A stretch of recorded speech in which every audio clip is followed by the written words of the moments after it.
और इस वक्त की बड़ी खबर, बांकीपुर उपचुनाव में प्रशांत किशोर की बम्पर जीत हुई। 18,000 से ज्यादा वोटों से जीते प्रशांत किशोर। प्रशांत किशोर ने बीजेपी के नीरज सिन्हा को हराया है। बांकीपुर की जीत जनता की जीत है। प्रशांत किशोर का कहना है बीजेपी का गढ़ था बांकीपुर, जहां पर प्रशांत किशोर ने बम्पर जीत हासिल की है। वोटों का अंतर अगर आप देखेंगे तो 18,000 से ज्यादा वोटों का अंतर है, जबकि यह सीट बीजेपी का गढ़ रही है। बीजेपी के राष्ट्रीय अध्यक्ष के सीट छोड़ने पर यह सीट खाली हुई थी। नितिन नवीन का गढ़ थी यह सीट। लगातार बीजेपी 2008 से यहां पर जीतती आई रही, लेकिन इस बार बड़ा उलटफेर हुआ है बांकीपुर में। 18,000 से ज्यादा वोटों से प्रशांत किशोर की यहां पर बम्पर जीत हुई है।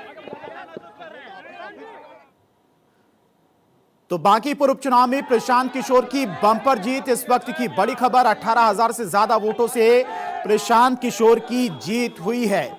और बांकीपुर सीट जिसे बीजेपी का गढ़ कहा जाता था, यहां पर बीजेपी को कोई हरा नहीं पाता था। बीजेपी के जो राष्ट्रीय अध्यक्ष नितिन नवीन, वो लगातार यहां से चुनाव जीतते रहे हैं। सबसे सेफ सीट मानी जाती थी बीजेपी के लिए। सत्ता में भी इस वक्त बिहार में एनडीए है, और उसके बावजूद प्रशांत किशोर ने बांकीपुर में बड़ा उलटफेर किया है। वोटों का अंतर भी छोटा मोटा नहीं है। 18,000 से ज्यादा वोटों से प्रशांत किशोर ने जीत दर्ज की है। बड़ा उलटफेर किया है प्रशांत किशोर ने यहां पर। 18,000 से ज्यादा वोटों से प्रशांत किशोर ने जीत दर्ज की है। बांकीपुर सीट से बीजेपी के नीरज सिन्हा को उन्होंने हराया है, जबकि यह सीट कायस्थ बाहुल सीट है। नीरज सिन्हा खुद एक कायस्थ समुदाय से आते हैं, उसके बावजूद भी प्रशांत किशोर की यहां पर बम्पर जीत हुई है।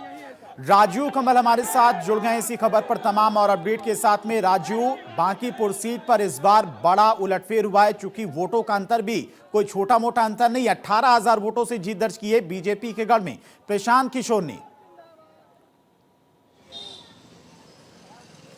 देखिए, अभी जो इलेक्शन कमीशन ने घोषणा कर दी है और 31 राउंड की जो है वो गिनती पूरी हो चुकी है। 18,000 आपको कह दे 18,993 एक तरीके से वोटों से वो जीत चुके हैं। मतलब है कि अब बांकीपुर प्रशांत किशोर का हो गया। प्रशांत किशोर विधायक बन चुके हैं, पहली बार विधायक बन रहे हैं, उपचुनाव में विधायक बन रहे हैं। तो बांकीपुर जो है वो भाजपा से छिटक चुकी है और भाजपा का ये लगभग 30 सालों का किला है वो टूट चुका है। और प्रशांत किशोर ने ये किला तोड़ दिया है उपचुनाव में, और एक तरीके से कह ले कि बीजेपी के लिए बहुत बड़ा सेटबैक है। और सेटबैक इसलिए है कि ये राष्ट्रीय अध्यक्ष का जो ये सीट है अब बीजेपी गंवा चुकी है, और इसको लेकर प्रशांत किशोर जीत हासिल कर चुके हैं। 18,000 से ज़्यादा वोटों से वो जीत चुके हैं, और जीत का जिस तरीके से उनके पार्टी कार्यालय और जगह जश्न मनाया जा रहा है, मतलब अब साफ है कि जिस जो इंतजार था वो इंतजार अब खत्म हो गया। और इसमें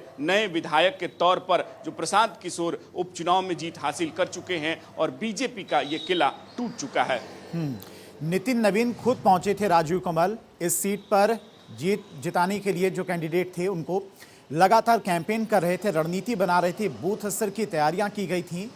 इसके बावजूद भी ये सीट बीजेपी के हाथ से निकल गई। और प्रशांत किशोर क्या बीजेपी के लिए, एनडीए के लिए बिहार में एक नई चुनौती बनकर सामने आएंगे आरजेडी के बाद?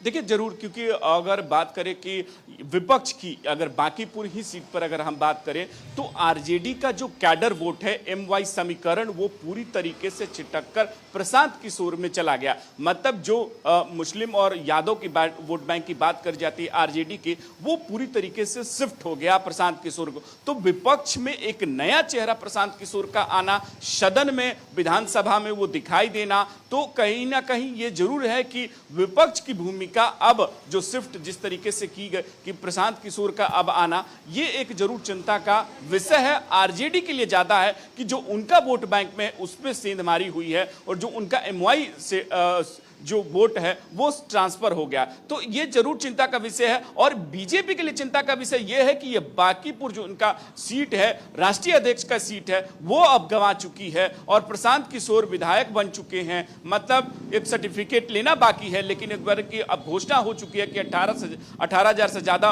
उनको वोट मिले हैं, जीत उनकी हुई है। तो मतलब ये जरूर साफ है कि कहीं ना जो बीजेपी में कैंडिडेट जो बदला गया उसको लेकर भी हो, या यहाँ जो आपको कह लेंगे नीट पेपर लीक को लेकर आंदोलन हुआ उसको लेकर भी जो छात्रों में एक तरीके से गतिरोध था, छात्रों को में नाराजगी थी और बदलने की जो एक यहाँ बांकीपुर में था वो भी उसमें दिखाई दिया, क्योंकि बीजेपी के भी कैडर वोट में सेंधमारी हुई है, उनके भी वोट जो हैं वो प्रशांत किशोर में गए हैं। तो ये भी एक चिंता का विषय है कि जो बीजेपी में सेंधमारी और राष्ट्रीय अध्यक्ष का पूरे चुनाव को देखना, क्योंकि नितिन नवीन पूरे में एक तरीके से बांकीपुर के हर एक लोग से, कार्यकर्ता से लेकर जितने भी उनसे शिकायत जो एक तरीके से ठीक है राजू, आएंगे आपके पास, खबर पर अपडेट लेंगे। लगातार आप हमारे साथ बने रहिए।